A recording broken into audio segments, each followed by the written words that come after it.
of art is one of the most important things that we have within our world.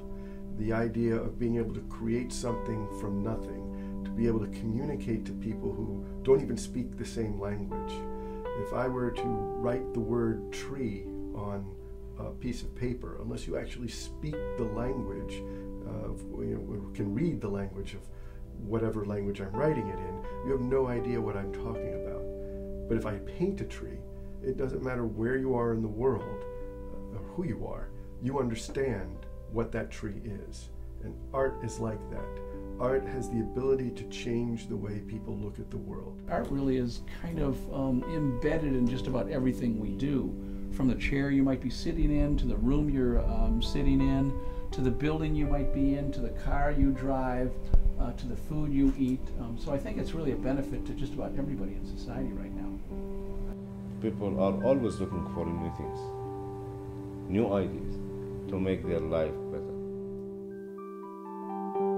Whatever form it takes, whatever it is, it's valued and it's prized because it's something that's out of the ordinary range of everyday life.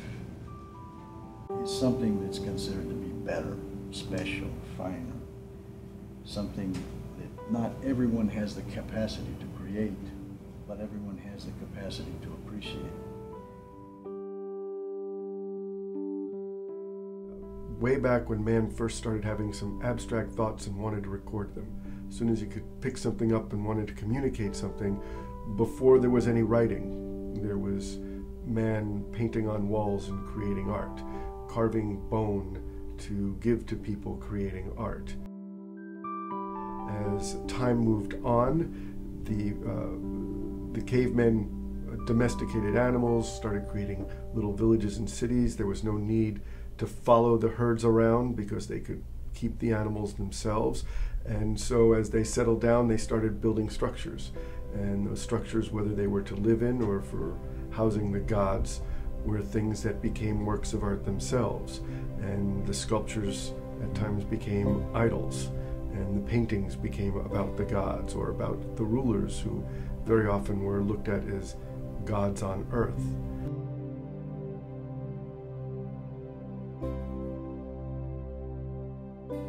The earliest recorded forms of art across the world, around the world, you'll find the same kind of thing happening in different ways, but also very similar.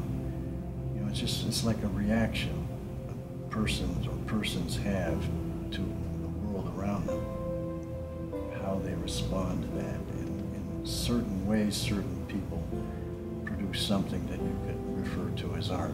If you look at the early caves, where they have the earliest known images that anyone has ever taken the time to stop from just trying to live and survive to do something beyond that. It's more descriptive, something responding to that feeling. Technology got better and we moved away from stone and into iron and bronze. The art materials got better, and as the materials got better, so did the art. And as man mastered materials, art became not only a reflection of the time and place that it was created in, but of the technology of the time. As the cities grew even further and civilizations grew and fell, we come up with things like painting and perspective. And we go all the way through architecture in the Gothic era with the great cathedrals of Notre Dame, whether it's in Paris or Chartres, all the way through the plague into the Renaissance, where perspective was rediscovered by a man named Filippo Brunelleschi, who created Renaissance space. Are some drawings that I did just for exploration, personal improvement and seeking out knowledge. There are drawings of cadavers, dead people. I used to go into a medical school at night after midnight. I used to sneak in. There was one door that was open, and a doctor came by and he caught me drawing, and he said, "What are you doing in here?" And then he saw the drawings and he said, "These are very good." He says, you can come in here anytime, just show me your drawings." And then he tried to get the funding to hire me in the hospital to do drawing for him, but he never got the approval.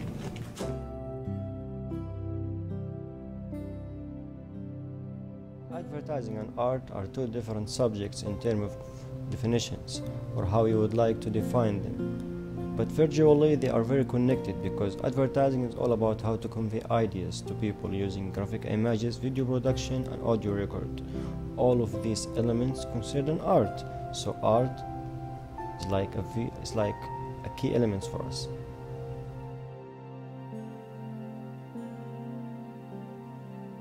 It's more like a personal piece of artwork. It's just pencil drawing. It's a pencil drawing of the aunts and uncles that I grew up with, my grandparents. It's my father here. He complained that I put too many wrinkles in his jacket, you know. And this one is his eldest brother. Couldn't be in the picture because he was in World War II. He was a prisoner in Russia, so they held up his wedding picture. And he was in a prison camp, but he escaped. And all alone with only a knife, and it took him 13 months to make it all the way back home. And when he got home, everybody was afraid of him for about 2 years. One of my uncles said that he was afraid to say no to him. He said, even if that was the right answer, you know, because he was so ferocious after that time in the prison camp. It became not just about the finished piece, but about the process and getting there. The act of creating art became the art itself. And so art gets distilled, it gets winnowed down even more to where it is just the act of creating art that is the art. And then beyond that, it goes to the idea being art. And it is from there that art kind of goes into a very pluralistic phase, which is where we are now, where there are so many different things that are art in this world. Which makes it a really great time to be creating art, because it really opens up to just about anything that you can think of in the right context being art, and that really encourages creativity, which is what art really should be about.